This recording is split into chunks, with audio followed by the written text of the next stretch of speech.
I've learned so much about, other cultures within India and within the South Asian subcontinent since becoming an immigration lawyer, because the country I come from is just enormously diverse, and there's no such thing really I've learned now as the Indian culture, because it's just a big conglomerate of cultures. Hi everybody, welcome to another episode of Broken English First-Hand Immigration Stories. I am your host, Andrew Mahar. This week, we have a special guest in the studio, but before we go any further, I wanted to just say thanks to everyone who tunes in week after week to listen to Broken English. We took a few weeks off around the holidays, and I hope everyone enjoyed themselves. And we are back with in 2020 with a whole new roster of people coming in. We're very, very excited to interview as many people from as many different walks of life as possible, and we're looking to hear from you. So if you are an immigrant or someone, or you know someone who is an immigrant who has been who has moved from somewhere to the city of Chicago, please hit me up at brokenenglishpodcast@gmail.com, and you can come and be on the show. It's recorded at an Ukrainian village in Chicago. All you have to do is be here in the radio station at around 5:45 on a Wednesday night, and we can schedule it out a month or so or further in advance if you need some time, and then we can get you on the show. We get your story of coming here, what it was like, what your family went through, what settling was like, finding, acclimating to the culture, and figuring out, second language, different things like that. We're always looking for new perspectives and what has happened. So I'm super excited to be having the new guest for the new year. We have a packed roster through all the way through January, so please stay tuned. If you're listening on Q4, please continue to do so. If you're listening on the website, that is huge. If you're not, you can check out q4.org and listen to their live shows all day. Turn it on at work. They have a bunch of incredible Chicago musicians playing all day, or as well as people from around the world. It's an incredible eclectic group of music that they create, as well as other shows and different political views. Hear all different perspectives throughout the day. Super informative, and I love the family that has come here to share their knowledge. So yeah, keep supporting Q4. And if you heard, I did say brokenenglishpodcast@gmail.com. And because this is recorded as a podcast, if you're listening as a podcast now, thanks again. Please subscribe and like this, or rate it so that these stories can get higher up on the board. I don't like begging for ratings, but please at least give it, if you enjoyed any of these, give it 5 stars. That way, if people search immigration on iTunes, on Spotify, we'll come up first, and they can hear all these stories and hopefully change a few perspectives. But so originally, if you listen to the past episodes, we've had immigration attorneys, we've had people from Asia, Africa, Central America, South America, Europe, everywhere. Actually, no Australians yet, but please hit me up. I'd love to have one on. Also, the first 10 episodes were recorded. If you're listening and you're wondering, why do these first 10 episodes not sound like this crystal clear radio quality of Q4.org? It's because they were recorded guerrilla style around Chicago. This whole podcast started just as a way to share incredible stories of people coming here. So I went out and bought a recording device and traveled around the city. And guests came to my house. I went to their house. The first one was recorded at my work. We did whatever we could to get these stories out, and they are nothing short of incredible. And I recommend going back and listening to a few more and hit subscribe so that the new ones that come out will show up in your phone at about 6:30 in the mornings when I release them. So I look forward to you guys tuning in the future. Either way, I am excited to welcome our new guest, Dhenu Maru. She runs her own law firm, an immigration-specific law firm that is growing in popularity at least on social media.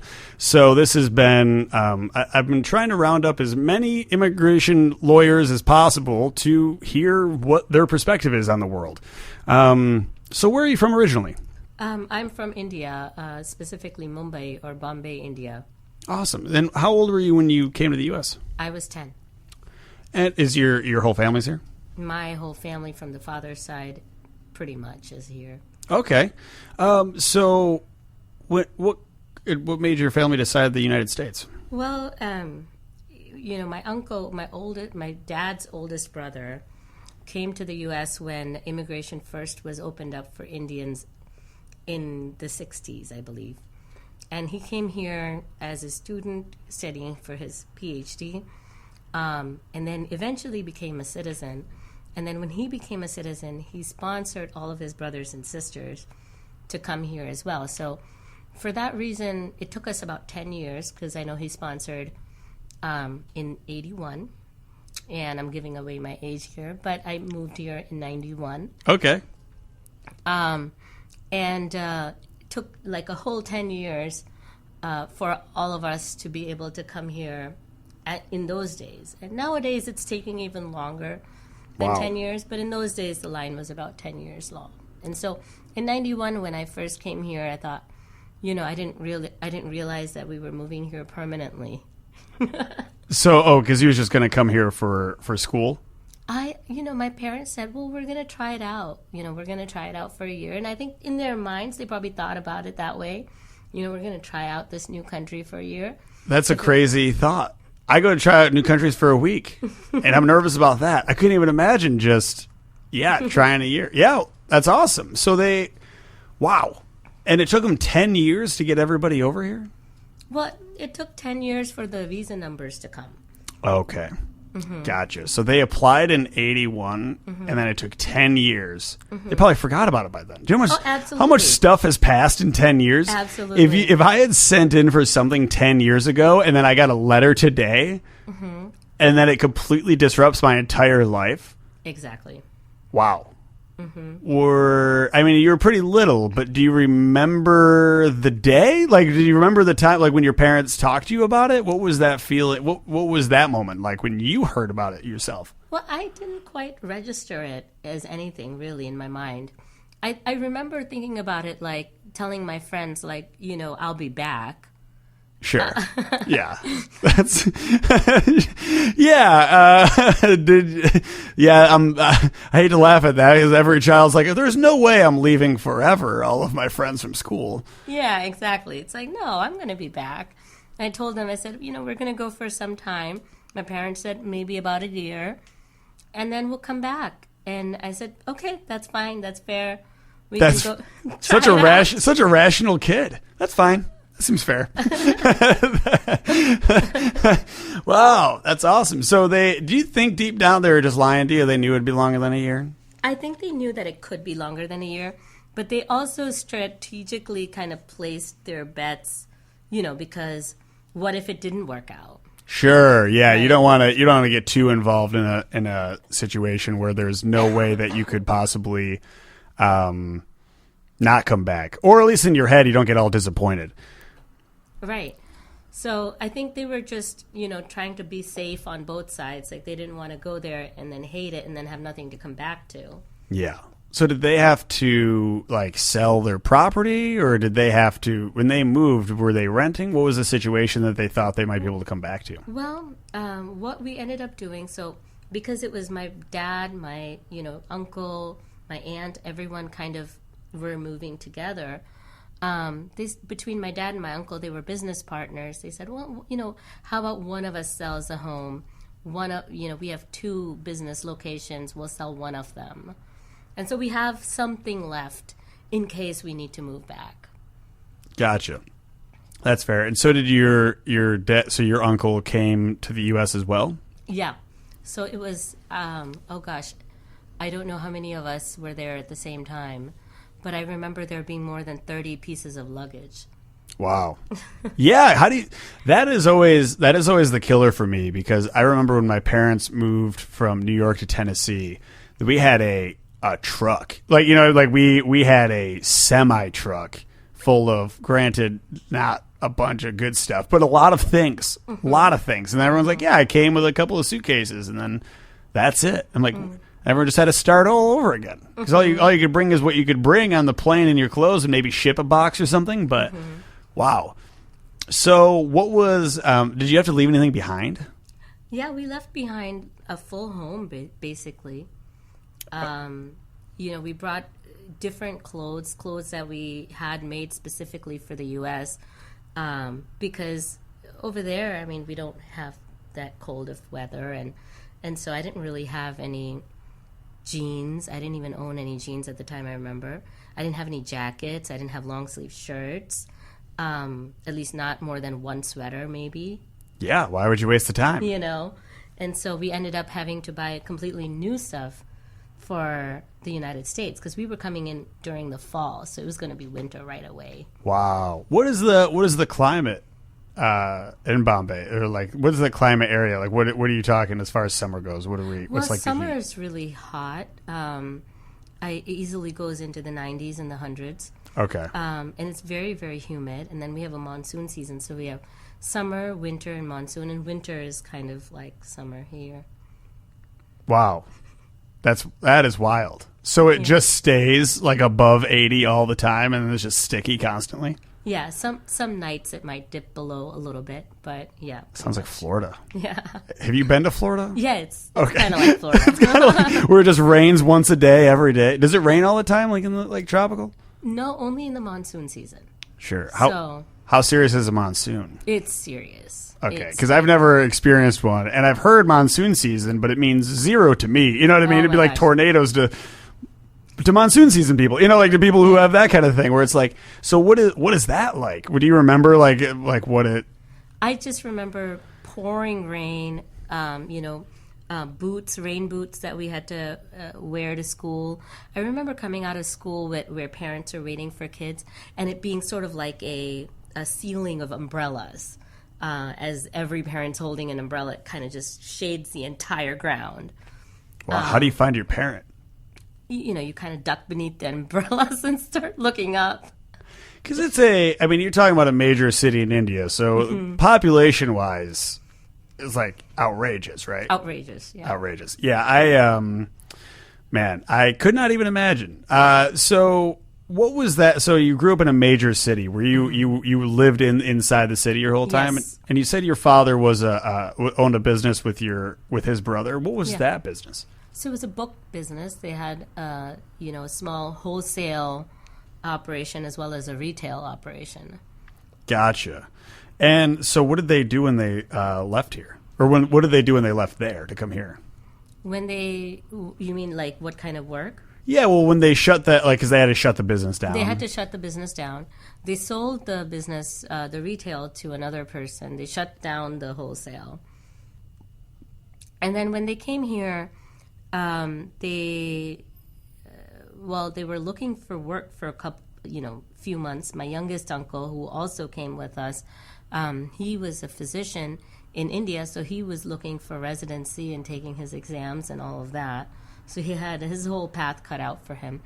My older uncle, my dad, my dad's sisters, husbands and stuff, they were all looking into, the possibility of business, which they didn't really find right away. So when we first moved here, I think a couple months later, my dad found a person who owns a few dollar stores, and he started managing the store or working as a cashier, basically running the entire operation, but not owning it. Gotcha. Just to kind of like feel out American enterprise at that point?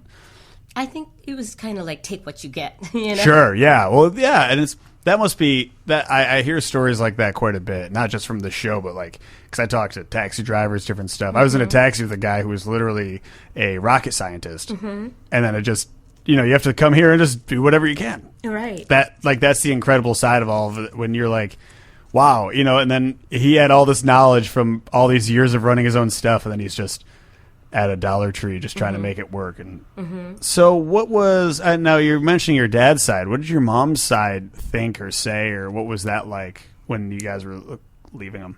I remember my mom's side very vaguely at the time because we, even though we all lived in Bombay, we didn't have a chance to because it's such a big city. We don't see each other all the time, right? But I remember, they didn't really. I get a feeling like they didn't really exactly want to come. Sure. And, that's fine if you're, we didn't exactly want to come either when the time to come came, situations were so different. Yeah, well, I mean, the initial, like I said, the ambition to do something 10 years ago, I'm a whole different person than I was 10 years ago. They had kids. Do you have other siblings, or is it just you? One brother. Older or younger? Younger. Okay, so when they applied, they had no kids. Right. They were just, were they married? They were married at the time? Yeah, Your they parents? were married. So they were married. I mean, the world ahead of them. No kids. Hey, let's try out the U.S. 10 years goes down the line. They open a business. They have children. Exactly. And then all of a sudden they get a letter from the United States consulate or something. Is that who contacts the people on the other side? Yeah, saying you have an interview. I don't even know if I would have went. I mean, like, it's, who knows? So you were mentioning before the show, as far as what India was like, in that when you were growing up, and you mentioned they were socialist when you were there. Yeah, India has changed so much. I mean, it's, just the kinds of food you get there, the kinds of, malls and big stores. It didn't exist when I was there. When I was there, it was, there was one TV channel. Everybody watched it. We all watched, the same movies. There was very little in terms of like international connection. Internet wasn't a thing. Sure. Computers were new, and I remember learning typing on one of those like typewriters that were not even electronic. The manual metal click, click, click. Yeah, then and it like spins back around. Yeah. And so that is like, there were a couple of restaurants that were nice that we went to all the time. I mean, it was not the kind of food diversity, the kind of knowledge diversity. I mean, right now, everything I can get here, my cousins can get in India. Oh, okay. That wasn't the case in those days. I remember my cousins would sometimes come and visit us with like Fruit Loops, and that was like, oh my God, Fruit Loops. Or, Yeah. Because it's like, I mean, and to think of the globalization that's happened since then is outrageous. So do you think, is it a lot of American items there, or is it items from other parts of Asia, different parts of Europe, or is it like, would you say it's like mainly an American influence? I think it's also European in a good part. Gotcha. And this is just personal opinion, but do you think that's a good thing? Like the changing of the Indian culture and the different like. I do think so, because I feel like when it comes to change, the good comes with the bad, of course. Some of the things that are considered good about the culture are becoming a little bit harder to get back in touch with, but a lot of good has come in the sense that a lot of those old ideas that were causing problems, community problems, caste issues, those are changing. People are becoming more accepting. People are becoming, just in general, more open to diversity, and that comes with a larger exposure that in some ways we now have with the internet. But like I said, the good comes with the bad, and sometimes it's difficult to find a way to both stay connected as well as open. Sure. No, I agree with that. That's very true. So, as growing up, and I know that like you were pretty young, but what did the U.S. like mean to you when you were like a kid, and your parents said, "Hey, we're going to the United States"? What's the first thing you pictured? I really thought only two things: snow and candy. Because my cousins would bring candy when they came, and then I just thought that everybody in the U.S. probably had rotten teeth. Sure, we do. Yeah, we do. That's the facts. That's why we have to go to the dentist so often. We're all eating candy and soda and stuff. It tastes delicious, but it's terrible. The entire dentist industry is wrapped around that. But yeah, so that's pretty interesting because honestly, like I said, a lot of people who come on the show have different answers. And yeah, so your cousins have come to the U.S. before, so your only influence of really what the U.S. might have been was older cousins or other cousins coming in and being like, oh yeah, where did they go? Or I'm sorry, let me back that up. I'm more interested in you. How did you guys end up in Chicago? Well, I ended up in Chicago for law school. Okay. My family first moved to Connecticut when we moved from India. Then after Connecticut, we moved to Kentucky. Now, Wow. remember I said we came together in a way. And so my older uncle stayed in Connecticut, but my dad's younger brother and my family, we moved to Kentucky because my dad's younger brother, my uncle, got an opportunity work-wise in Kentucky. And at the time, his children were younger than us, and we couldn't see ourselves separating. And so we kind of grew up in the same household. And so we wanted to keep as much of that intact as possible. And so for my dad, that was his second big move. He had to, close down his interests in terms of stores and business in Connecticut and start all over in Kentucky around 10th grade. Wow. So 10th grade, you're talking about like 16-ish, 17 or 15, 16. So, yeah, so he was working this whole time, I mean, to keep his family afloat and all this. What was your mom doing at the time? Was she working or was she staying with you guys? She and my dad worked hand in hand Okay. for business, and then eventually they bought their own chains of dollar stores and stuff. And so, yeah, they both, I shouldn't say just my dad, both of them were equally involved. Okay, that's awesome.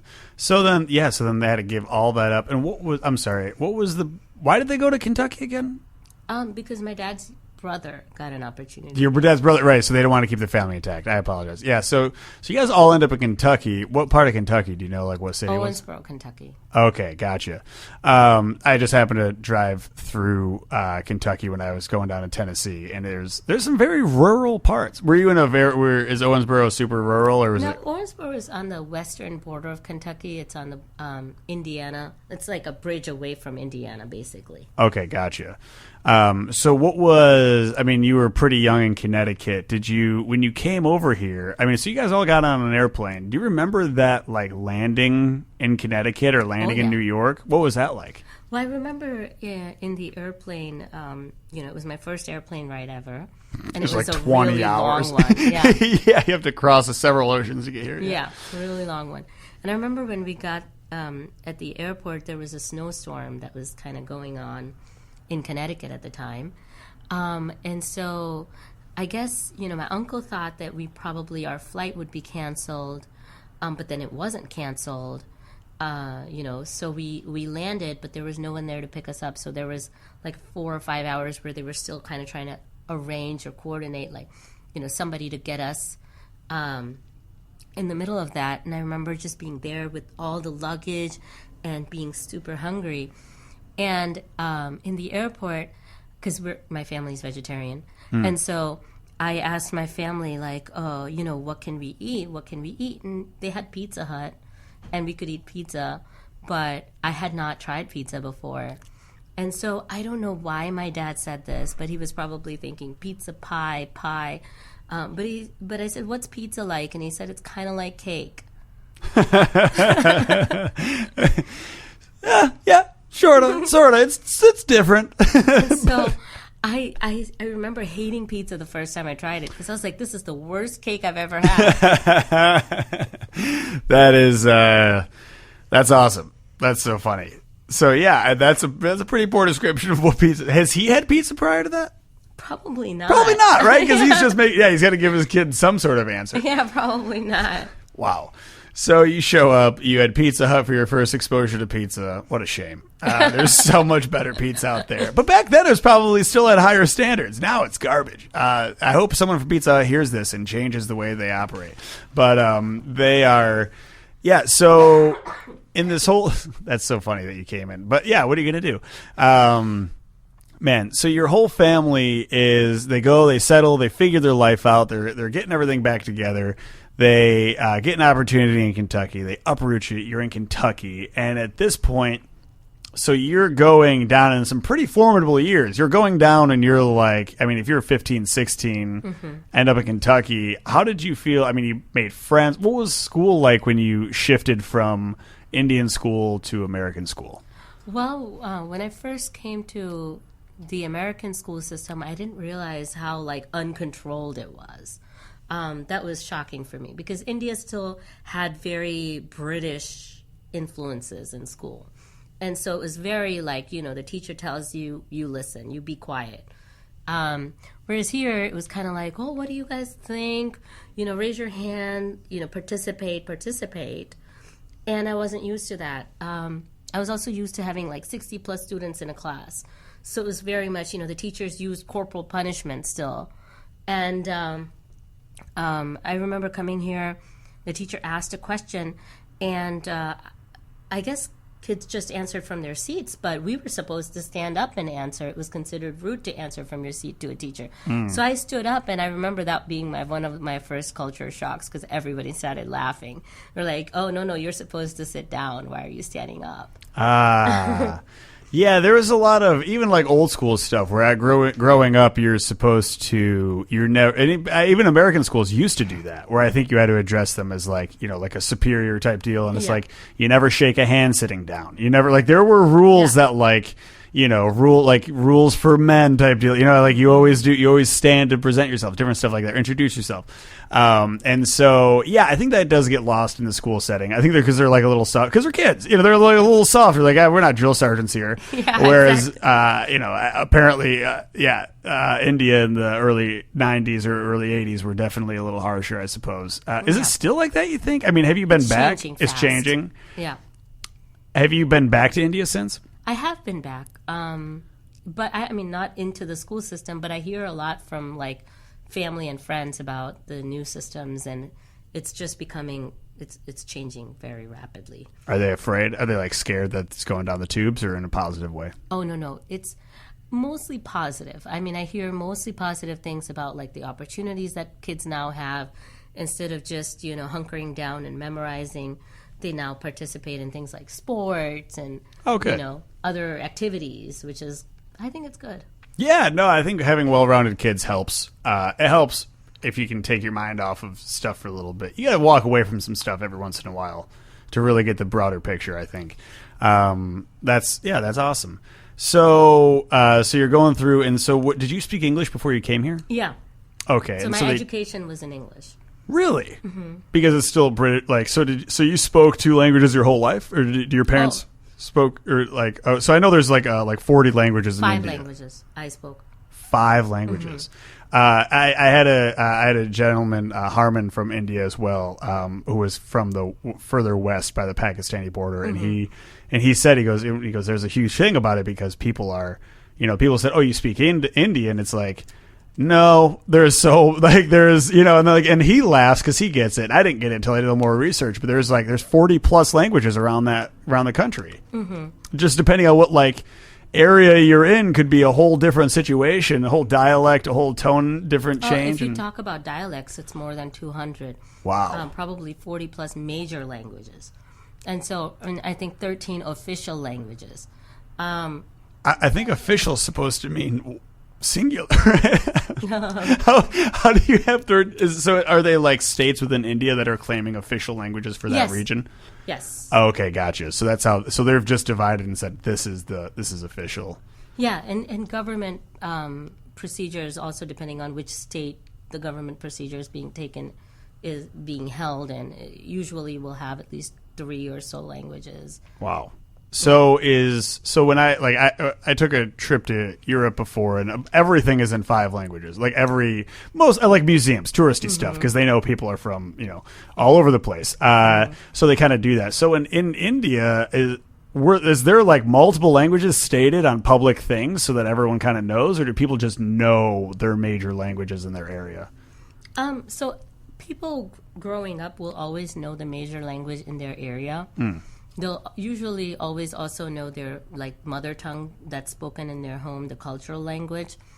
And oftentimes there will be additional languages that they learn either in school or some other way. So for me, my family spoke Kutchi, which is from a Kutch region of the state of Gujarat. But we lived in Mumbai, which is in the state of Maharashtra. And the state language of Maharashtra is Marathi. So I grew up speaking Kutchi. I learned Marathi because of the region in which I grew up. And then one of the national languages, there's no official national language in India for, major reasons, but Hindi. So we all learned Hindi because we learned it as a language in school, and also it was the common language among friends, like when we don't know what somebody else is speaking. Learned English in school, and then I ended up learning also Gujarati because Kutchi is a region of Gujarat. Kutch is a region of Gujarat, and so I also learned Gujarati. So I ended up learning, those languages just growing up, and it was not unheard of to have, rapidly switching languages in any given group or any given situation. Even in a group of friends, you might switch, quickly between 2-3 languages. Wow. That terrifies me just hearing. It's giving me anxiety just hearing that. Being like, oh man, I hope I get weirded out when people start talking like with a southern accent. let alone totally flipping the script in a different language. That is, wow. That's awesome. That's so impressive. But I guess if that's just your normal, especially in a major city, it probably is much more common there than maybe saying like a rural like area where you might not like venture out. But if you have friends like here, I have friends from all over the country, all over the world at this point. So luckily, thank God they all speak English, but or else or at least some form of English, or else I'd be screwed.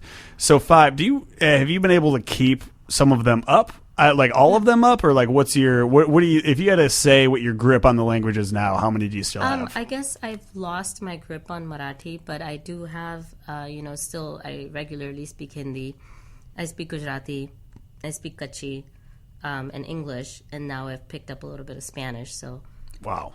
Right, for the immigration and stuff. How stoked are people from India to talk to you when they get here and finally get to like talk and maybe like how have you had someone line up in one of these smaller languages or like yes. talk to them and they're like, wait, you speak? Are they like relieved, or do they just expect you to know it? Well, no. People are relieved. Sometimes it's just nice for them to be able to better express themselves. Sure. Yeah. I absolutely. Right, and especially in a situation where you have to tell a whole story or like paperwork or different things like that, and if they really know, that makes a lot of sense. So you're 16, 15, 16, you get uprooted, you get sent to Kentucky. What was that shift like? That was very unexpected. Like, I didn't know. In Connecticut, I think I had the impression that going to the South or going to Kentucky was going to be weird, and you hear all these rumors about, everyone's listening to country music, which probably is true. Yeah. But, I thought, oh my God, everyone's going to be super racist. Yeah. That wasn't true. Okay. Awesome. Well, that's good because you do hear that stuff. Even here, you're like, oh, the South. Yeah. So I had a pretty good experience. I mean, mostly, I would say the reason I had a good experience was because when I moved to Connecticut, I was the girl from India. I didn't have a lot of social clout because of that. But then when I moved to Kentucky, I was the girl from Connecticut. Oh, yeah. Working your way up the social ladder. That's good. That's awesome. So, and did you, did people give you, like, in growing up, people give you trouble? Like, did you have, like, an accent? Like, did people, like, break your chops about it in Connecticut? Like, kids? Yeah. Oh, yeah.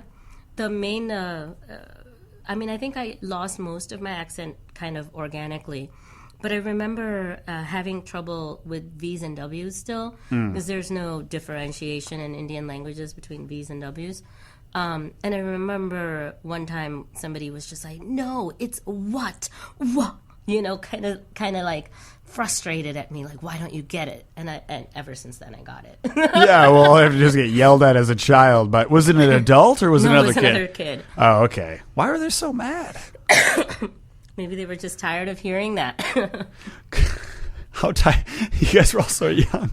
Well, it is what it is. That's so when you came here, did you feel like you had a trouble fitting in? You said you didn't have a lot of cultural clout. Did you have trouble fitting in when you were a teenager? Yeah. When I was, not in Kentucky, but in Connecticut, definitely I felt kind of, I would say first year, definitely bullied. I remember things like, we were playing blind men's buff, and, kids from the neighborhood were like, okay, you're it, and you have to find us, and everybody just went home. And then I spent 3 hours trying to find people, Oh, that breaks my heart to hear that. That is, oh man. So wow, that's cruel. That's just mean to be mean right there. There's not even like they weren't even being they weren't even like making fun of an accent. They were just torturing a child. Yeah. They could have done that to anybody. And then there was another person in school. I remember he used to steal my lunch boxes every day. They would make fun of my food, make fun of my clothes, everything, literally everything. Now they're probably all going to Indian restaurants. Right? The first year I remember coming home and crying every day when I came home saying, I want to go back to India. I'm glad that my parents kind of stuck with it through that period because that was the hardest period for them. And it was hard for them to watch us kind of suffer through this social situation. But sticking through that, and I think, that it got easier from there. Gotcha. Man. Well, that's sad. But as long as it got better, I guess that's all that helps, or that's all that matters. But so you make it into Kentucky, and where did the shift come to going? When did you think you wanted to be a lawyer? What was that high school? Did you kind of feel like you wanted to be? What was your original dream? I mean, I was pretty good at science, and then, in India, it was always like you're doctor, engineer. Those are the two like hot professions. Yeah, I don't want to say a stereotype, but that's what everyone in America thinks about Indian people too. Yeah. So I was thinking that I probably wanted to be a doctor, and then I was good at science, and it kind of seemed like a natural fit. But then I also had this like passion for philosophy and learning different philosophies. So when I went to college, I majored in child development and philosophy. And, one of my favorite classes was learning Asian philosophies or Eastern philosophies. And I just remember just feeling like, I've got to find a way to kind of combine this love of argument and this love of people. Sure. Yeah. That's awesome. Wow, that's an interesting route to make it to where you are, because there's different routes. Like you can go political science, you can go different things that land you in the same group. But that's cool that you made it to that same consensus. So where'd you go to college? I went to college at Tufts, Boston. Gotcha. Okay, and how was Boston for you? Did you like it? Oh yeah, very cold. It's colder than Chicago. Crazy Chicago cold. Gets a bad rep. Yeah, no, Boston. Yeah, I'm from upstate New York, and Boston is even worse. I mean, they're so close to the water. It's just cold all the time. There's really only like 5 good months in the whole year of that place. And I mean, they're beautiful. Summertime in Boston's awesome, but if you're in school, you don't even get the best times of Boston. Did you go back to Kentucky with your family in the summer? Oh yeah. Oh yes, yeah. So you just missed out on the best part of Boston. Yeah, but the best part of being in Boston was being close to so many other universities as well. So in my time there, like I got to hear some of the best speakers from around the world. Oh, nice. And there are so many international students there, and just it's definitely one of those cities where you feel like there's just so much to learn, and it's just in the air for you to absorb. Yeah, because you have MIT over there and Harvard over there as well and stuff. So I would imagine that's a pretty smart neighborhood. That would be I got to go there on visit for the 4th of July, and we watched the fireworks over the harbor, and so we went to the MIT side, and that campus is beautiful. Like we went for like just to go see the sights, and we ended up on MIT, and so that was the first time we kind of got to see the outskirts of the Boston area, and then we saw that, and I was like, wow, this is wild. And then I would imagine there's some pretty incredible people that come to spread their knowledge over there. Man, well, that's great. So as you worked your way through, did you, as far as like a grad school level or master's program like that, did you, when in college did you like lawyer? I graduated not really fully knowing what I wanted to do. And then I remember there being a moment when I was talking to some of my friends, like, oh, what are you doing after college? And one of my friends said law school. I can't believe until that point I had never considered law school. Wow. And as soon as she said law school, it just dawned on me that had to be my path. Well, that's awesome. Does that friend know that she did that for you? I think she does. What's her name? You want to plug her on the show? Oh, Kriti. Awesome. Thank you for doing that. That's how that's a full circle. Here we are. Yeah. If she listens to this, well done. You accidentally mentioned the path that my guest is now sitting down on. Yeah, so absolutely. That's awesome. So what law school did you end up going to? I ended up going to Loyola here in Chicago. Okay. Man, so what, did you apply to other schools? Did you think you were going to end up in Chicago? What was your plan there? I did apply to other schools. Initially, I thought, okay, well, I want to do maybe health law or some other kind of law, and Loyola was really good, known for those programs. And so I ended up going to Loyola, and it was really in my first job that I identified immigration law as my area. Oh, okay. So did you have to, did you clerk anywhere in school? Did you, do any work in school? Oh, yeah. I did an externship at the American Medical Association, and then I did some law clerk positions at private firms, one where I was doing a little bit of immigration work. And so when I did the immigration work, that's when I realized, that not everybody has the patience for this stuff, but I loved it. Awesome. Yeah, I'm sure. I'm sure that it can get either complicated or boring, or boring and complicated at the same time. It's a lot of paperwork, right? It is a lot of paperwork. And you don't get the, satisfaction of getting your results right away. Sure, yeah. It's not like going in front of a judge and being like, you either know that afternoon or you don't know that afternoon, one way or another. That's, yeah. So you're doing that throughout law school, and then, we're kind of glazing over into your professional path, but was there anything during high school and college that you felt significant to your journey as an immigrant in the U.S.? I will say that when I was applying for colleges and I was trying to write those student essays, those entrance essays, and I remember kind of reflecting a lot in those periods of time. And, if there was one thing that I think probably stood out to me as the biggest gift I got as a child when I first moved here, it was learning to question and learning to question why on everything. Because when you're a new person, everybody is curious about you, and they ask you questions about things that you never thought about for yourself. Just like this show. Yeah, I feel like I put people on the spot all the time like that. And so, it's like, why do you do this? Why do you do that? Why is that your name? Why do you remove your shoes before you go inside your homes? Why do you dance with sticks? And it's just, every time somebody asked me a question, why? I remember going back and asking the same question to my parents. And then they had to find out the why. A lot of times they knew. A lot of times they didn't know. And then I remember having this curiosity about myself that was pretty much born because I immigrated. Wow. Right, because if there's traditions I do that I don't even think about.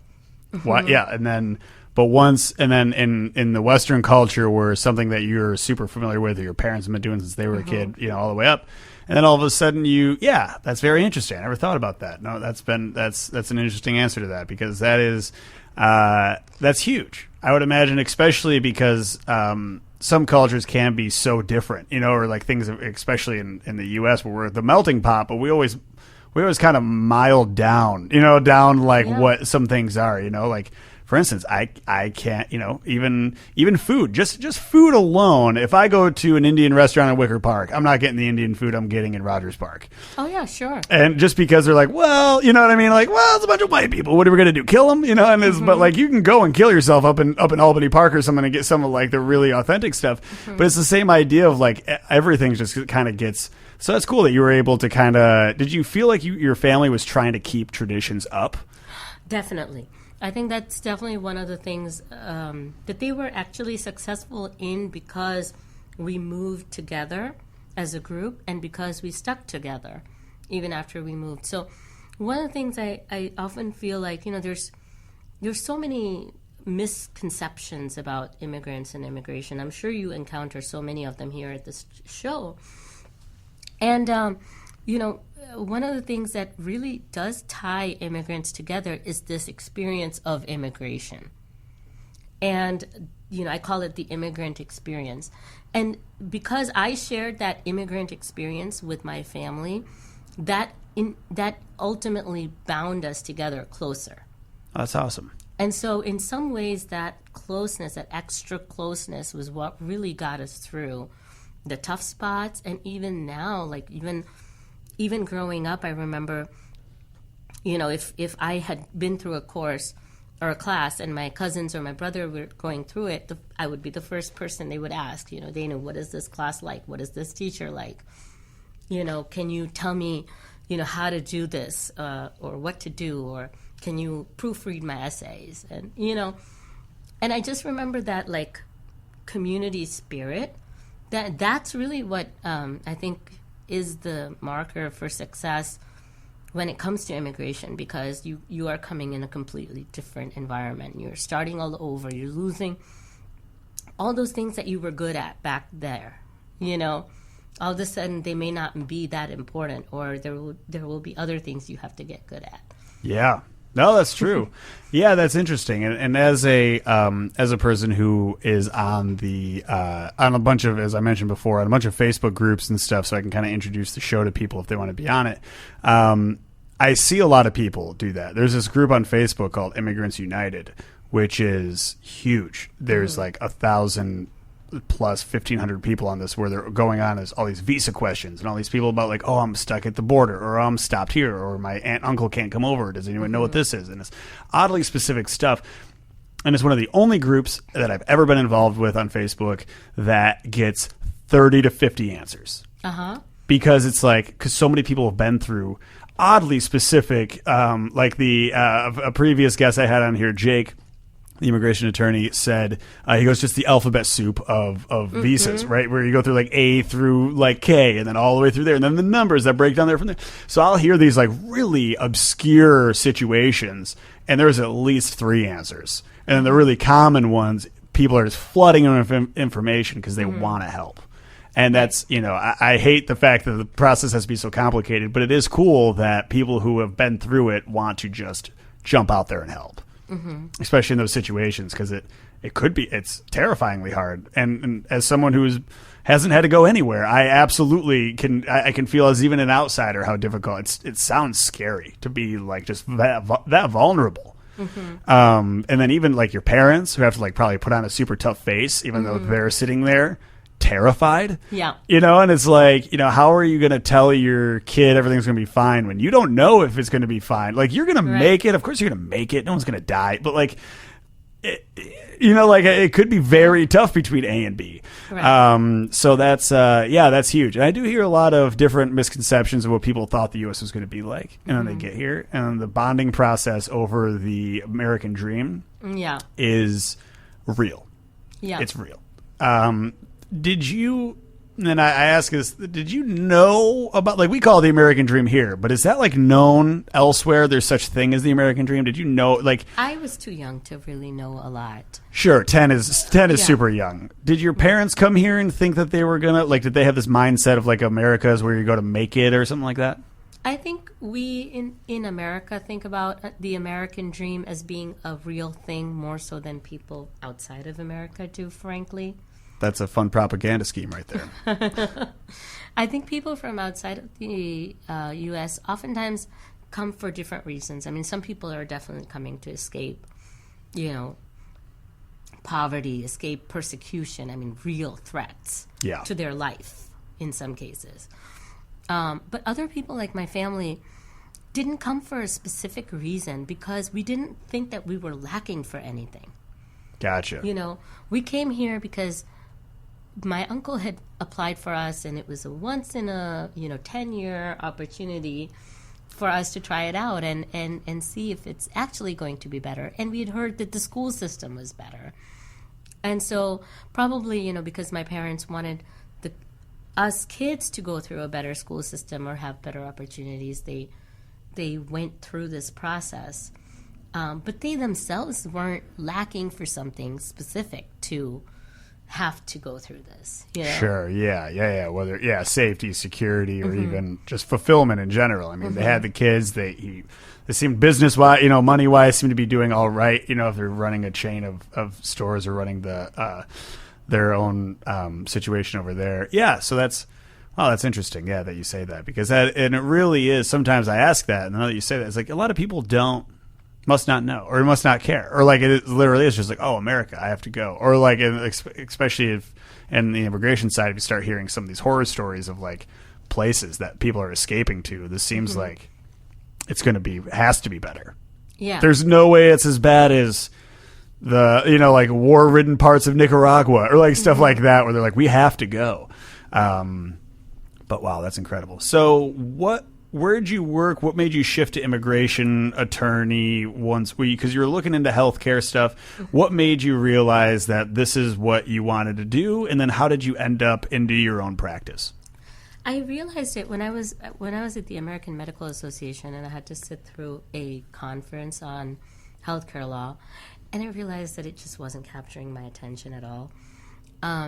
Even though it's legally very interesting, I just couldn't see myself being the kind of lawyer who was just talking to corporations and insurance companies all the time. And so I guess it's the client more than the law, because immigration law as just law, it's really interesting. Yeah. It changes every time there's a new president. Drastically sometimes. Yes, drastically. It's very politically sensitive, and so, it changes all the time. But it's also very interesting because of the people. I've learned so much about, other cultures within India and within the South Asian subcontinent since becoming an immigration lawyer, because the country I come from is just enormously diverse, and there's no such thing really, I've learned now, as the Indian culture, because it's just a big conglomerate of cultures and subcultures. And, I've started learning so many intricacies through my clients, which I wouldn't have been, privy to before, because people, when they speak to a lawyer, they are much less protected than they are when they're putting on a mask outside in the world. And so... Yeah, they got to tell you everything. Yeah. And they have to be pretty honest. If you're listening to this, the only advice I've been given as a person who isn't allowed to give advice is to talk to an attorney and tell them everything. Right. Or as much as possible, especially if you try to do something on your own. I've had previous guests that were immigration attorneys who said flat out, they're like, everyone thinks that they can give it a shot, or they got a buddy who can do it cheaper, or there's people who take advantage of immigrants who don't actually know what they're doing, or they're just forcing paperwork through, and you got to be careful of people who could actually complicate your situation in case it much worse. Right. Yeah. And you checked the wrong box on a form and you're in trouble, or and who knows, and then you could end up in with a whole issue, but that's for later. So once you kind of started shifting, did you work for another immigration attorney? Yeah, I worked for a couple of immigration attorneys in Chicago, but then I really started learning immigration law when I worked for a nonprofit. So I worked at a nonprofit in downstate Illinois called the Immigration Project, and it was really interesting because we covered all the areas except Chicago, because Chicago has so many nonprofits on its own. Sure. And so that's really where I guess I understood the foundation of immigration law in general, and it really started making sense. Like I really got how this whole legal system was designed, and where different niche laws originated.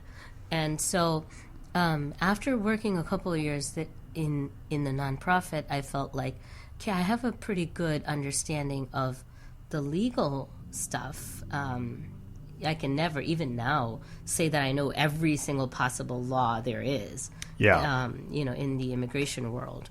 But I had a pretty good understanding of the basics. And then, I wanted to try and see what I can do on my own, because when I worked at private practices, the ones that I worked in, I didn't really have the opportunity to fully connect with the clients the way I did at the nonprofit. But then at the nonprofit, I didn't have the opportunity to use efficiencies, that the private practice had. And so I kind of wanted a hybrid. Where I was able to fully connect with my clients. I was able to really have a say in whether or not to take a case. Gotcha. And I was able to also use technology and leverage technology to be able to serve them better and more efficiently. Oh, awesome. Yeah, where sometimes the nonprofit just can't swing the resources for that type of thing. Yeah, that makes sense. And I know that as time progresses that there's outrageously complicated law like software out there too about like for researching laws and researching different things and staying connected with your clients and different things. So that's huge too. That's awesome. So what year, how did that shift happen where you were like, okay, I'm done with nonprofit, I'm going to go out? Did you go nonprofit to out on your own? Yeah. Between nonprofit and on my own, I did hold a job for a little while, but it was, when I got into that private firm, it was just abundantly clear that there was only one way for me to really move forward and make a difference in the way that I want to make. Gotcha. So what made your shift back to Chicago from downstate? So from downstate, I guess I wanted to come back to Chicago because somewhere inside of me always had that city person. I grew up in a city. I missed the city. And so I think it was actually Chicago that made me lose my position in the nonprofit, this like desire to go back to Chicago. Gotcha. So what is like, as far as you going out on your own and doing the firm on your own, what is, for people who might be listening or people who might be also attorneys and different things looking for information, what was the biggest challenge you saw starting out? I think it's always just, the fear of the unknown. I remember starting out, I had so many questions in myself, like, how am I going to do this? And how am I going to get my first client? And how am I going to know?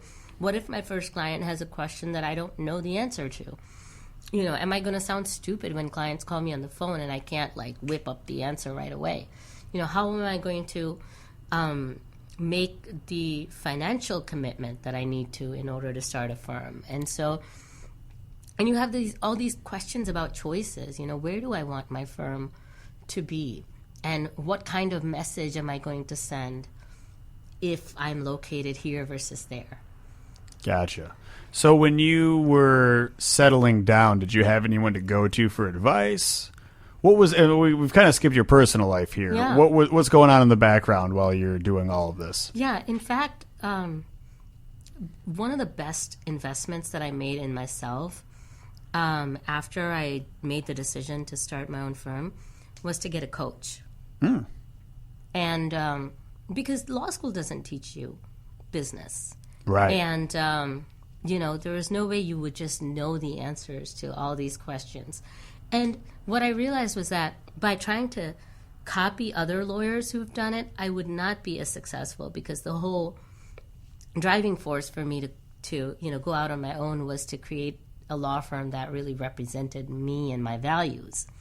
Right. And so I didn't want to do that. I didn't want to just, ask somebody else who's done it and then do it exactly their way. Even though there were so many people who had done it really well. And so I got myself a business coach because I really wanted my law firm to be a representation of me.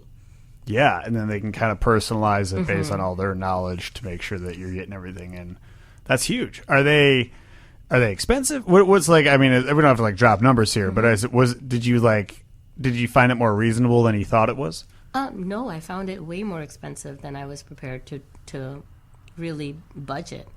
I was definitely out on credit cards. It was definitely going out on a limb. I remember I signed my lease for my office downtown in the Loop because I wanted a Loop office, and that was one of the decisions I made. It was a very tiny one. It was like the size of a closet almost. Oh yeah. I've seen them for rent down there, and they're like, yeah. Yeah, tiny Loop office. But I remember being so nervous signing that lease agreement because I was bound, and I didn't have even a single case at the time. And so, how long was your lease for? 12 months. Oh, okay, cool. I build furniture for people, for businesses and different stuff, and these people are signing 10-year leases these days. Yeah, no, this was 12 months. Yeah, okay. I'm sure the Loop has a lot of circulation for small businesses that go and either try and expand or try and fail or do whatever and do different things. So so 12 months is unfortunately the safest you can get as a new business. Yes, exactly. And I remember being really nervous because I wasn't sure if I was going to be able to pay rent. at the time of signing it. And I through a contact or two, I got one person referred to me, my first case, and then I was sitting in my law office trying to do all kinds of marketing things online, trying to get my name out there. And I feel like if someone's listening, they're thinking, oh, I want to try something, I don't know where to start. One thing that I realized through is just doing something, just going out there and just starting some action or the other. It just automatically other doors open. And, maybe you found that with your podcast, for example, Yeah. It's just... This door to the radio station. Just a friend of a friend. Got me in here, yeah. And so, I was sitting there, not knowing where to get my next cases. And all of a sudden, somebody calls me. And she says, I want to work for you. I said, I don't have any money to pay anybody. And she says, oh, you know what? I don't want money. I want to work for you for free. How about I be your intern? Was she in law school?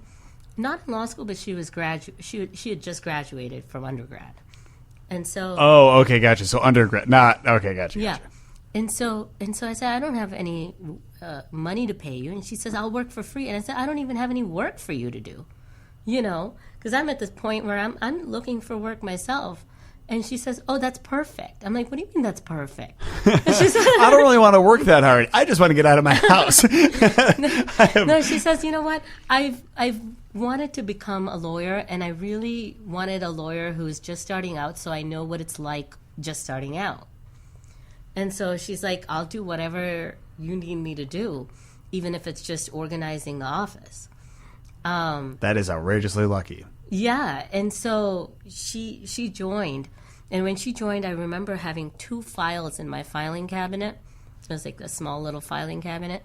And she was with me for around 6 months. And when she left, that whole filing cabinet was full. Wow. In 6 months, huh?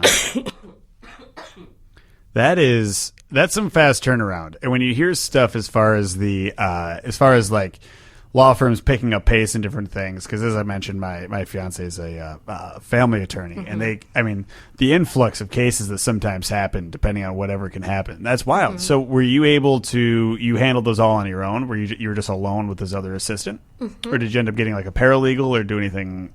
I did eventually, but at the time it was just enough for me to keep going and for me to get more pumped up for more work.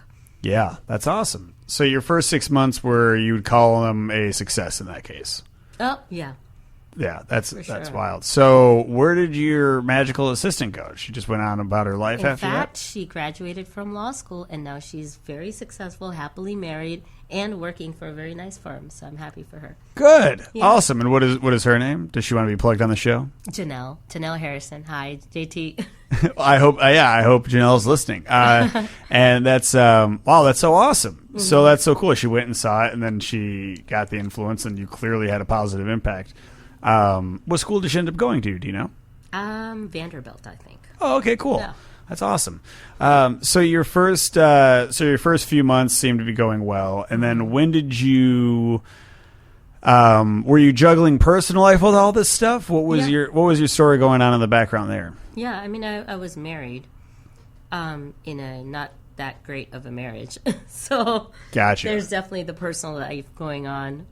And so you're just trying to keep that going while, or whatever is happening there, while you're figuring out this other extremely... So just stress from sun up to sundown. Is that what's happening pretty much? There's stress, but there's also this kind of like excitement because I'm doing something that I want to be doing, and I don't know how I'm going to do it, and you just end up wanting to think about it all the time. Yeah. Yeah, definitely. Where you just there's no day off. Where you just, especially when you're on your own or you're in charge, because it's the more you work, the more money you can make. Right. That's why I find myself with my furniture company where I'm there. I'm like sitting down. It'll be like 10 o'clock at night. I was like, I could be doing something right now. Like let me just work out, or like do something else on the side and help you pump that out. But so I feel you on that like kind of self motivation thing where you're like, when does the day end? Or like you got to really make sure you can divide your personal life from your work, or else it just will blend into the same thing. You know what? I'm glad you mentioned this because as a woman and a business owner, personal life and work life cannot be that separated. Mm. You know what I mean? It's just being a business owner, for example, when I had my daughter, I had a 4-day maternity leave. Yeah. You right. know? And so there's no way as a business owner for you to be just turned off from work. And there's no way as a mother to be turned off from home. Yeah. And so how, I've learned to really think about it is instead of separating work from personal life, I bring work into my personal life and I bring personal life into my work. And how I do that, I ended up when my daughter was young having like a nursery right next door to my office. Yeah, that's huge. Yeah. My fiance's firm. One of the girls has had a kid. The kid would just go when she was like a real little baby. Would just sit on the floor. Babies are cute. They don't really cry that much. Everything's kind of fine. Just hang out on the floor. Now that she's a toddler out here, it's kind of a disaster. But they don't listen to the show, so I can talk about it. But no, that's interesting. So did you end up getting did you create a nursery next to your office? I did. Wow. And you know what? It just worked out. One thing led to another. Now I still sometimes bring my daughter into my office and I have all kinds of toys for her over there. But you know what? My clients bring their kids to their appointments. And when they see the toys, they're just so happy that their kids are going to be busy doing something while they're talking to me. Oh, yeah, because it's just so boring. Yeah. Yeah, as a child, everything about the whole situation is terrible. Yeah. You're just going in there, and then parents are talking about super dry stuff. And then on top of it, they're probably upset. And then they're like, you're not, that's awesome. So that's cool. You get to relate on that level and things. And how old's your daughter now? She's 4.5. Oh, okay. Cool. Mm-hmm. So, 4-day maternity leave. That's no joke. And that's, because you got court dates. You got to file stuff. You got to get things in. Yeah, you got to get signatures. You got to be talking to people. Yeah, you got background checks coming in. Like different. Yeah, so that's just. And I remember having an appointment in office, and I had to say, "Hold on a second, I need to feed my daughter next door," and then go there because I was still breastfeeding. That's awesome. Yeah. But were your clients receptive to did they understand?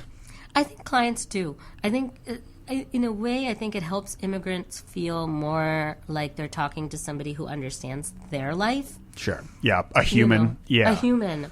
Some of that stuff's intimidating. Exactly. Going to the lawyer's office is hugely intimidating. Yeah. Especially because most of my clients are from countries where going to the lawyer's office means you've done either something horrible or something horrible has happened to you. Right.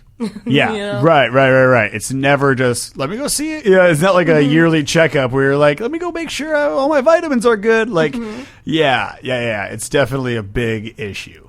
Kind of like how I treat the dentist. That's a fun little bit about how I don't go to the dentist. But that is so.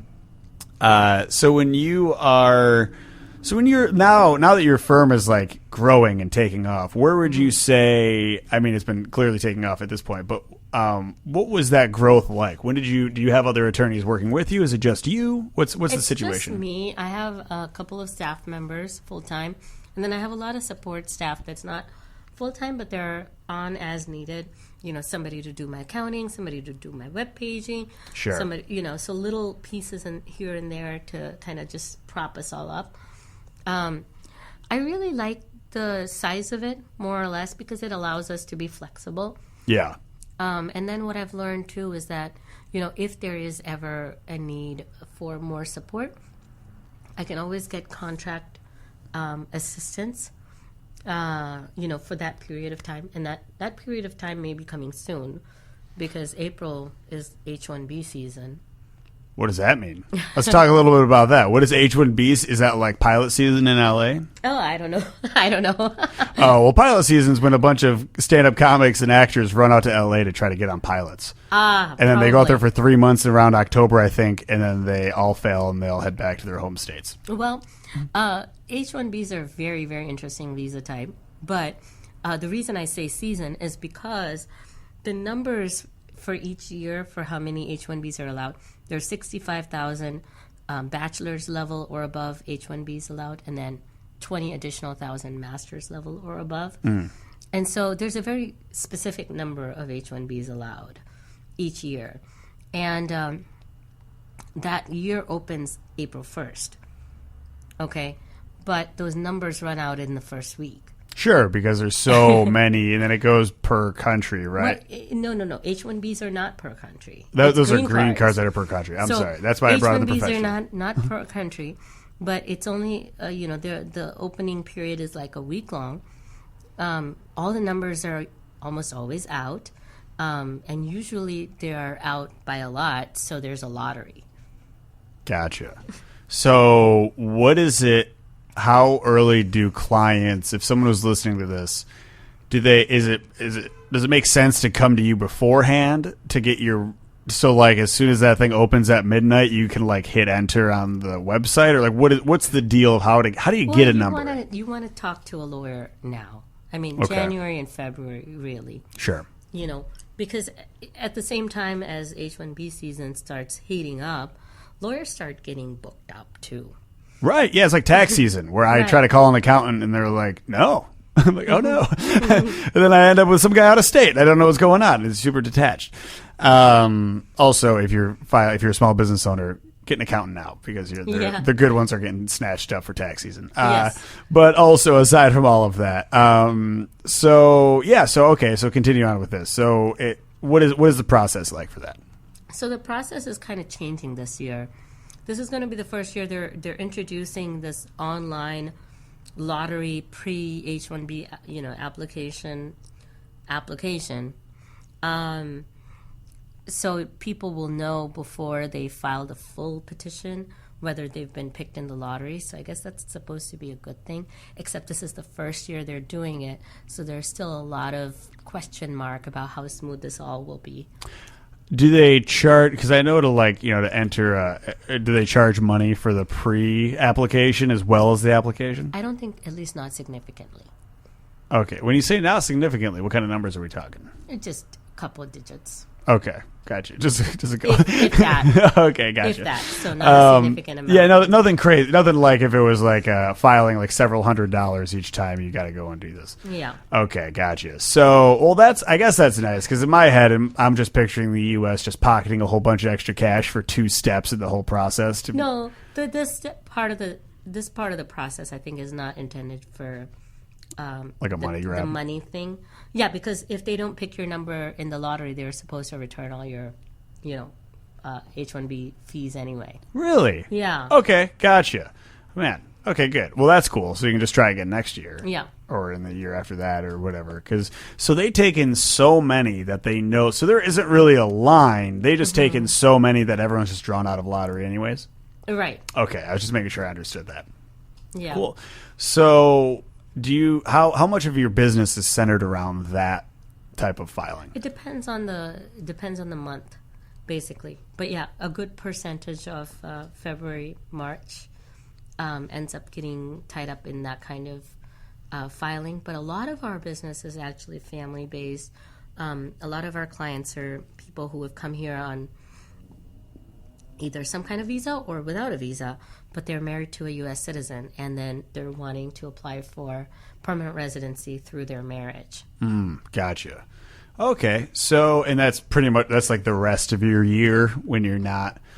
And so what is something that someone, if say they're like not, so they don't have a lot of money, or what's something that they can do ahead of time to come to you beforehand? Is there like stuff that they like documents they should bring the first time? Yeah. What's the preliminary stuff that someone might be able to knock out? Yeah, I mean, I think, if they have a passport and they have any kind of visa stamps, the old and new, it's always helpful to see a passport. Any kind of immigration notices, that they've ever applied for before or that they have, it's a good idea to bring those to the attorney's office. But more than that, I think the important idea, the important thing about the appointment with the attorney is the questions you ask the attorney to really understand more about how you want your case to go. Because I feel like a lot of times people are choosing attorneys, like I would say, if I were to choose, say, I don't know, a foot doctor, I wouldn't know what questions to ask a foot doctor. How many feet have you seen? A bunch. Okay, sounds good to me. If you've seen a bunch, you're probably good at this. Yeah, right. So it's kind of like that. I mean, people don't really know what to ask an attorney. But I feel like if somebody were to come to me, they would learn that each attorney has their own specific style of practice in a way. And for example, my style of practice, and I explain this to my clients when I can, is a more preventive style, which means I always try and screen out problems that potentially could occur in the case, and try and prevent them, even if they may or may not even occur as problems down the line, And so, and when I say problems, it's not necessarily something that the client has done wrong, right? Because you could have two people who are looking to apply for the marriage-based application, but they have maybe a large age gap, And so it's not like a problem in the sense that they haven't done anything wrong, but that could be seen as a red flag. Sure. And so, so those are the kinds of things that I would want to just try and see how we can prevent having become questions down the line. Right, because it probably saves money to handle this now than when it's a problem, because then it becomes a little bit more complicated. Right. Yeah, gotcha. Yeah. So what's the first question someone should walk in? Once you introduce yourself, tell your situation, how do you know how do you vet an attorney? To make sure you're not being taken advantage of, or that they know what they're doing. Sure. I mean, I think it's fair game to ask the attorney, what is their practice style. It's always important to ask what do the fees include. Gotcha. What if the person moves while the application's pending? Is the attorney going to charge extra to update their address? Or if there's a request for more evidence that comes into the case, is there a fee for it? Does the attorney prepare somebody for an interview? That's something that we always do. I like doing practice interviews before the interview. Okay. Yeah, well, that's super helpful. I've heard they're outrageously stressful, and a lot of things are riding on you being able to nail that correctly and not seem suspicious or everyone's nervous. I bet you those guys probably see the most nervous people on the planet. Oh, yeah, of course. Every day. So there's a level of that. But so what does a practice interview contain? A practice interview is say if it's a marriage-based case, it would be kind of walking the person through the interview as if, they're just even giving them an idea of what the physical location of the building is going to be like, what the actual office is going to be like, what they should expect as soon as they walk in, to what documents they should carry, what kinds of questions they should expect, and what do they do if they are asked questions that they're not prepared to answer. Yeah, because that would be definitely conversation changing if you start stuttering over something or you seem concerned about something. Man, because are they video? Have you seen these interviews before? Oh yeah. Do you get to go with your clients or do they go alone? I go with my clients sometimes. It depends on the case. Is it pretty harsh? What are these? Are they are the officers harsh. Nice? Are They're trained to be polite. So most officers are polite, but you have to understand that they can switch from polite to harsh in a matter of second. And so depending on, if you give them a reason to be suspicious, if you give them a trigger, an inconsistency, that otherwise polite officer would change immediately. And so I've seen that happen a bunch of times. Wow. Mm-hmm. Man. Yeah, so because do they try, are there not so much trick questions, but do they try to get you to say something inconsistent? Depends if they have a reason to. And so I always say the preparation for the interview begins at the application itself. If you don't give any reason for them to be suspicious, and you try to explain anything that needs to be explained, provide context where necessary, then by the time it gets to the interview, you've answered 60-70% of their otherwise, kinds of questions that they might have. And so now they're looking at you from a less critical perspective. Gotcha. Understood. Yeah. Okay. So as people start to, clearly there's, and this is a little bit more vague, but as people start to see what's happening in the U.S. and as Trump's effect on the world starts to ripple further and further, have you seen a shift in? Because you've had your practice longer than Trump's been in office. Has there been a shift in like the feeling, like in immigrants? Is there like a worry about what he could possibly change? What is that like? What has that change been like, if any? There has been a growing fear of immigrating to the U.S. and whether somebody will be approved for applications like the H-1B, for example. And we've seen drastic shifts in the numbers of requests for additional evidence. The kinds of evidence that are requested are just sometimes just way beyond what seems reasonable. And so sometimes, otherwise strong cases are, people with otherwise strong cases would give up and say, I'm not really wanting to put myself through this again. Gotcha. Wow. Yeah, and so the newer laws, and you said per president, have there been any newer ones that have like significantly made you be like, what? Other than like, clearly they're asking for more, they're prodding a little bit harder. Was there anything just shy of prodding more that was like kind of maybe either gave you alarm or you had to look into further? I think the biggest one is that, we're probably looking at the end of DACA. Yeah. And that's the saddest one to me because my DACA clients were some of the most emotionally touching ones. They're the ones that oftentimes don't even remember being in any country where they're not illegal. Yeah. That's wild. Yeah, and I had a friend who I worked with who was I didn't realize he sat next to me at lunch. We were very politically driven at lunch. We'd watch a lot of news and yell at the TV and get real mad at everybody because whatever. We were very opinionated. And as time went on, then he revealed that he was a DACA recipient, and then that's why he was so angry, or he knew a lot about it. I'm like, George, how did you know so much about it? He's from Mexico. And I hope he listens to this. That'd actually be awesome. But and then he finally revealed after like a year of sitting next to him at lunch, he was like, well, I'm a DACA recipient, and I'm literally terrified. If I lose this, I don't know what I'm going to do. None of us know what I'm going to do. He's got he's got siblings, he's got a whole family here, he's got a wife here. Like it's a whole. I mean, it's so complicated, and I don't know the ins and outs of it.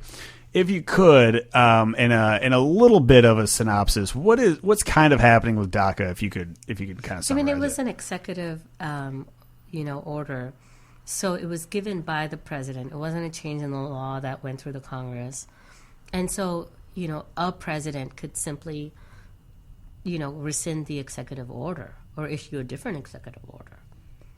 And so the problem with DACA is that it's so easy and so,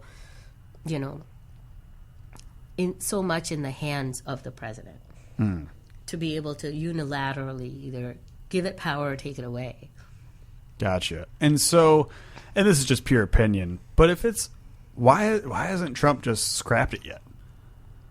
There's a lot of businesses that now have started depending on DACA kids. Sure. Yeah. Okay. They're part of the society. They have been, but now even more than before. And so now they're working age. These guys are adults. George is almost 30, or he's 30, around 30, whatever, plus, and he, Wow. So we've come to depend on them in a number of different ways, and so it's always harder, I think, not just in actuality, economically also, but also in terms of the public opinion, to give something and then take it away. Yeah, that's, and for so long. To have that feeling for so long, and then and be like, oh, finally, at least some semblance of norm, and then all of a sudden it's like, oh no, now what? Well, it's scarier because before they were unknown. There was no paper trail. Now there is a paper trail, and they're illegal. You know? Gotcha. Yeah, and oh wow, man. So how scared is everybody? What's that feeling like with these people in your office when they come in? Or like, do people ask you like, what's going to happen with my kids, or what's going to happen to me? I think people are scared, but they've been scared ever since Trump came into office. Gotcha. So we're kind of coming towards the end here. Is there anything about your firm? What's the name of your firm? So my firm is called SwagatUSA, and Swagat actually is a Sanskrit word that means welcome. The idea behind the name was that I wanted to create a space where immigrants felt welcome, which is much the opposite of the image we're giving out in the world right now. Yeah. Awesome. So SwagatUSA, and I'll put a link up to that on the Facebook page for Broken English. So if you're listening live, go check out the site. And yeah, reach out if there's anything. Yeah, I also want to put in a plug for our Facebook group. It's called USA Immigration Experience. So if you are on Facebook, look up the group USA Immigration Experience and, join us, because I hope to create a community where immigrants can talk about and exchange questions and answers and get information firsthand and moderated instead of, in a way, through random forums with outdated information sometimes that never gets edited. Sure. So you're the admin for this group? I'm the admin for the group. Gotcha. So you can kind of vet some things in case some misinformation comes up, make sure everyone's on the right page. Yeah. Yeah, so that's huge. Go join that group. I mean, it's just free information at that point. You're not Yes. charging, so you might as well. Not charging. I'll put out, news alerts and things when, there are major things to report in the immigration world. Awesome. So your firm's taking off. You're downtown. Are you still downtown? I am in Lincoln Park now. Oh, nice. That's I like that neighborhood a lot. It's a lot calmer than the Loop. Yes. You don't have to wait an hour to get lunch. You Yes. can just, nice. Yeah, I love it. Yeah, Lincoln Park's nice. And so awesome. So is there anything as we went through all of this that we might have missed? No, I think we got a lot, and of course we missed a lot, but Sure. nothing specific as such. In general, I guess, one thing leading to the next, I feel really lucky that having been through the immigration experience myself, that I'm able to kind of participate in other people's experience in some way. Yeah. Because I think it's a very, very special experience in general that a person never forgets. And it's always there. It's always with you, Yeah. And as I hear these stories, the same thing unravels. So every person has a different story, and that's absolutely what the basis of the show is. So if you have been listening and you enjoy it, please reach out to me. I'd love to either hear your story. If you want to send it in a quick type up, we can add it into an episode at some point. If you want to come be a guest on the show, please do this. This has been so scary. Came into a fun radio station. Yeah, it Awesome. was fun. Thank you for having me. Yeah, no, not a problem. I generally do a little spiel here at the end. Actually, next week, it's either next week or the week after. I have to check my calendar, but anyways, you should listen every week no matter what.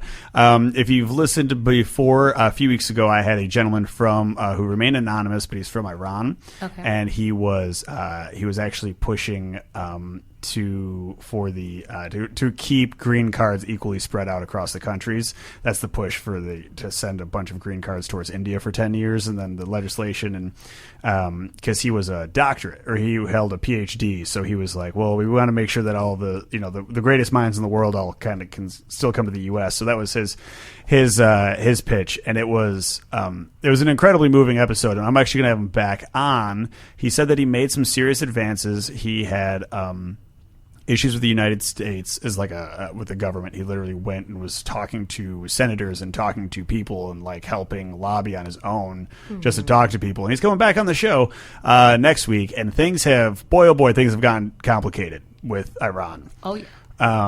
So I talked to him briefly over Christmas, and I was very, very excited to have him on the show because he seemed super excited. He made some headway on whatever he was working on, and I'm like, wow, as a citizen, that's crazy to like go to DC and like actually change anything.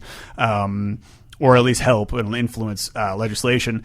And whether you agree with it or don't agree with it, it's crazy that anyone does anything. I feel so detached from that process where it's just like, well, it happened, so now we have to deal with it. But now things have really heated up, and that's unfortunate. So have you heard of, in our last few minutes here, have you heard of people getting detained at the Canadian border that are of Iranian descent trying to get back into the country? I have heard of people being questioned intensively and held for hours. As far as not human rights, but yeah, citizens' rights, human rights situations, what can they do about that? Do you just stay silent, ask for an attorney, or do you have to answer customs questions? You have to answer, and your attorneys cannot go in and answer those questions. You don't even have a right to an attorney in that moment. That's the crazy thing about our borders is that some of our constitutional rights don't apply. Wow. Yeah. And as someone who probably, and as a group of people who were, of course, it was dicey the whole time. You're always on the fence about being from the Middle East anyways. And I know there's like a little bit of, anxiety in that regard. So this is absolutely complicated things. So next week we're gonna have him back on the show, and then we'll see what happened or what he thought, and hopefully we can. I don't see it getting any better. Yeah. I hope not this week. Well, I just hope that we don't see anything like the Muslim ban or anything where regular people who have nothing to do with anything are suddenly having to suffer. Yeah.